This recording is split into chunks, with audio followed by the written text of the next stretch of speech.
HS first year annual exam 2024 political science question পেপারের যেগুলো part এবং পার্ট বিতে 1 মার্কের এবং 2 মার্কসের শর্ট কোয়েশ্চেনগুলো দেওয়া আছে, এগুলো আমি তোমাদেরকে সলভ করে দেবো। সো তোমরা ভিডিওটি 1 সেকেন্ডও স্কিপ না করে দেখতে থাকবে এবং এই ভিডিওটি তোমরা তোমাদের বন্ধুদের সঙ্গে মাস্ট একবার শেয়ার করবে। আর এইরকম ভিডিও নোটিফিকেশন সবার আগে পাওয়ার জন্য তোমাদেরকে এই চ্যানেলটি এখনই সাবস্ক্রাইব করে বেল আইকনে প্রেস করে রাখা উচিত। আর আমি এই চ্যানেলে এইচএস সেকেন্ড ইয়ার ফাইনাল এক্সামের জন্য ইম্পর্টেন্ট কোয়েশ্চন আনসারের ভিডিও আপলোড করে থাকি। সো তোমাদেরকে এই চ্যানেলটি এখনই সাবস্ক্রাইব করে বেল আইকনে প্রেস করে রাখা উচিত। Let's start this video. এই কোয়েশ্চেন পেপার পার্টে মানে ক শাখা হলো পলিটিক্যাল থিওরি মানে রাজনৈতিক তত্ত্ব।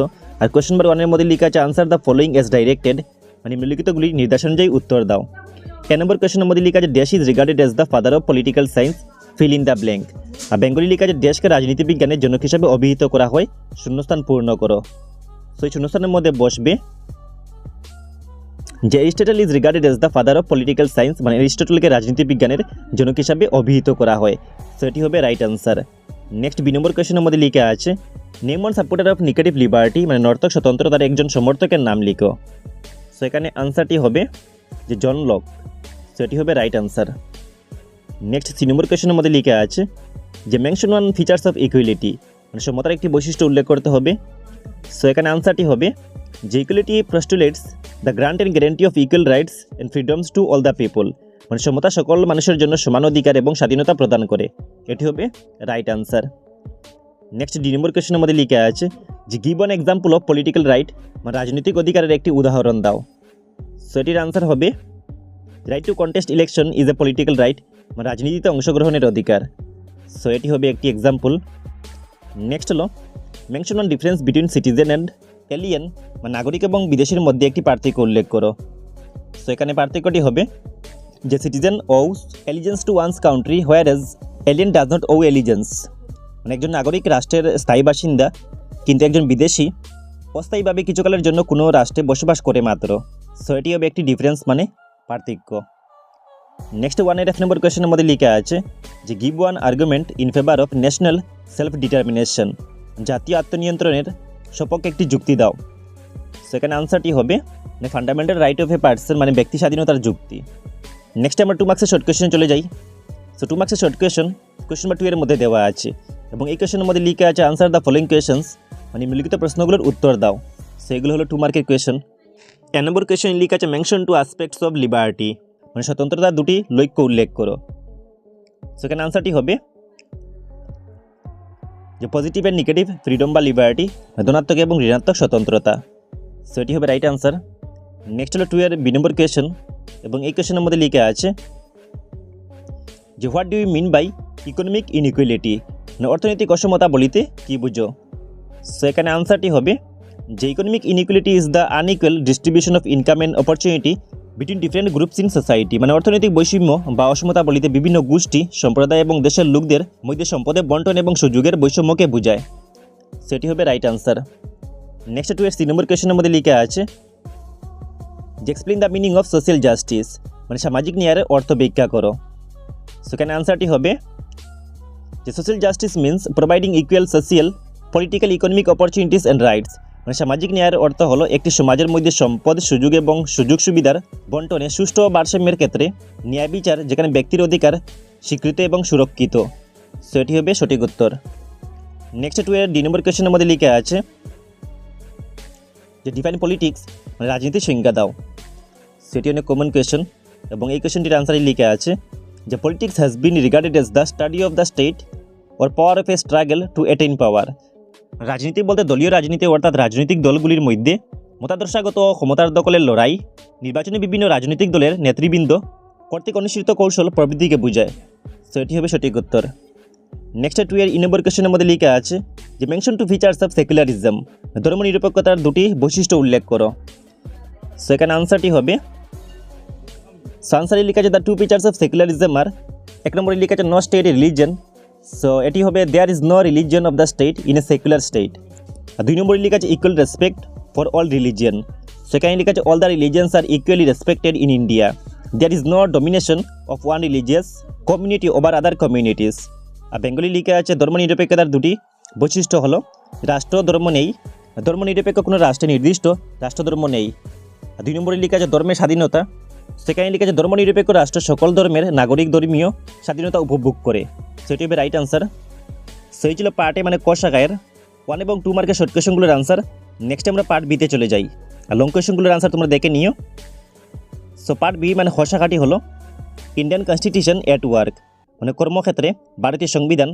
সেখানে 8 নম্বর কোয়েশন থেকে শর্ট কোয়েশনগুলো দেওয়া আছে, আর 8 নম্বর কোয়েশনের মধ্যে লিখা আছে answer the following as directed, মানে নিম্নলিখিতগুলি নির্দেশ অনুযায়ী উত্তর দাও। সেখানে 1 মার্কের কোয়েশন দেওয়া আছে। আর এ নম্বর কোয়েশনের মধ্যে লিখা আছে when was the first setting of the constituent assembly for undivided India held, মানে অবিভক্ত ভারতবর্ষের সংবিধান সবার প্রথম বৈঠকটি কবে অনুষ্ঠিত হয়েছিল। সেখানে আনসারটি হবে যে 9 ডিসেম্বর 1946, মানে 1944 সালের 9 ডিসেম্বর তারিখে। নেক্সট বি নম্বর কোয়েশনের মধ্যে লিখা আছে যে under article 32 the supreme court or high court can issue Ritz, মানে 32 নং অনুচ্ছেদের অধীনে উচ্চতম ন্যায়ালয় বা উচ্চ ন্যায়ালয় লেখ জারি করতে পারে। সেখানে আনসারটি হবে উচ্চতম ন্যায়ালয়, মানে সুপ্রিম কোর্ট। সেটি হবে রাইট আনসার। নেক্সট 3 নম্বর কোয়েশনের মধ্যে লিখা আছে dash is the head of the government of India, feel in the blank, মানে ড্যাশ হলো ভারতবর্ষের সরকারের প্রধান। সেখানে আনসারটি হবে the prime minister of India, মানে ভারতবর্ষের প্রধানমন্ত্রী হলেন আমাদের দেশের প্রধান। নেক্সট 2 নম্বর কোয়েশনের মধ্যে লিখা আছে in which year was the election commission of India constituted, মানে ভারতবর্ষের নির্বাচন আয়োগ কোন সালে গঠন করা হয়েছিল।